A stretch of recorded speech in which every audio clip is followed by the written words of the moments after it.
लोकतंत्र जिंदा रहे। तो अगर आप लोकतंत्र को जिंदा रखना चाहते हैं तो आपको पत्रकारिता वाला क्षेत्र भी चुनना होगा। धन्यवाद। इसके बाद में अगले हमारे अतिथि जी को आमंत्रित करना चाहूंगा। हमारे कृषि स्वास्थ्य विभाग से हमारे पटेल जी सर आए हैं, जो आपको स्वास्थ्य विभाग के बारे में जानकारी देंगे।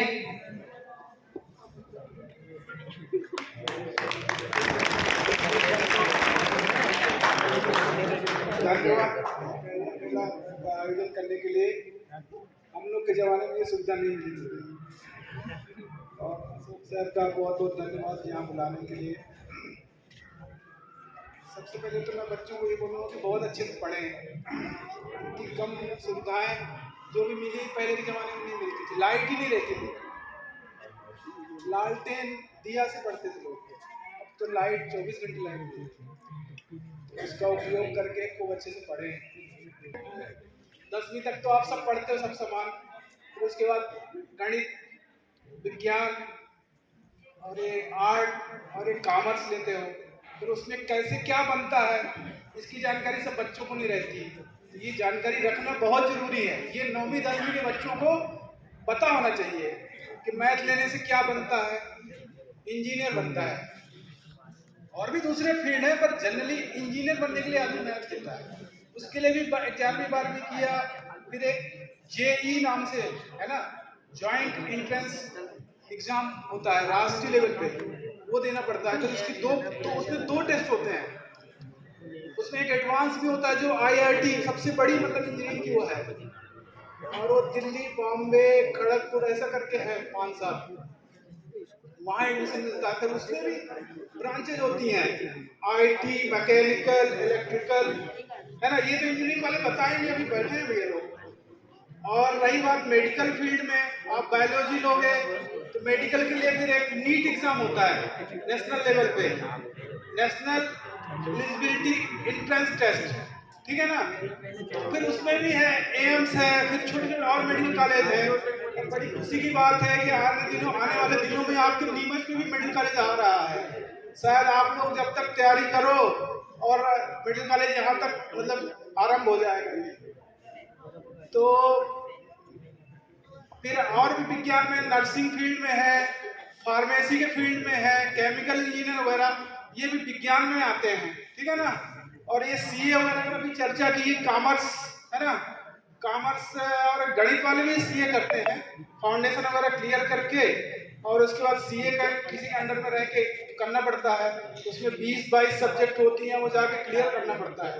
और राष्ट्रीय लेवल पे उसका मतलब एक एग्जाम होता है, संस्था होती है और वो देती है टेस्ट। तो मेडिकल के फील्ड में कितने बच्चे जाना चाहते हैं? ऐसे किसका हाथ खड़े करें। बस इतने कम बच्चे हैं मेडिकल फील्ड में जाने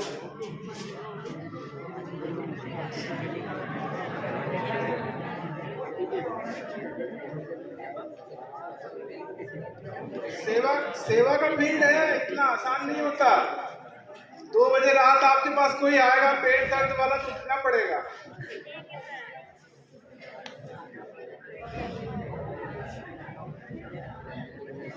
सबसे बड़ी अहम बात यह है कि 10वीं के बाद आपकी रुचि, आपका दिमाग कैसा है उस हिसाब से चुनना चाहिए, कोई जबरदस्ती नहीं करना चाहिए इसमें।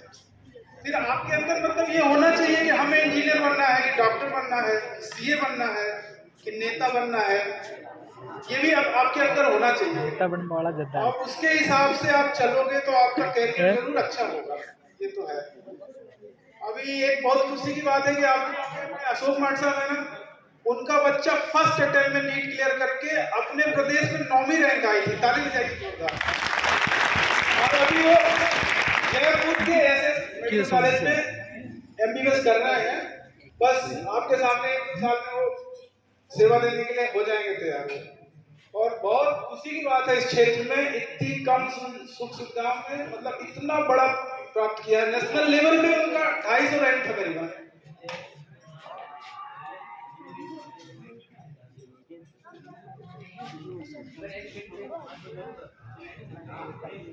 ये बता रही है। बहुत टैलेंट, बहुत होशियार और हमारे पढ़ाए हुए छात्र हैं ये।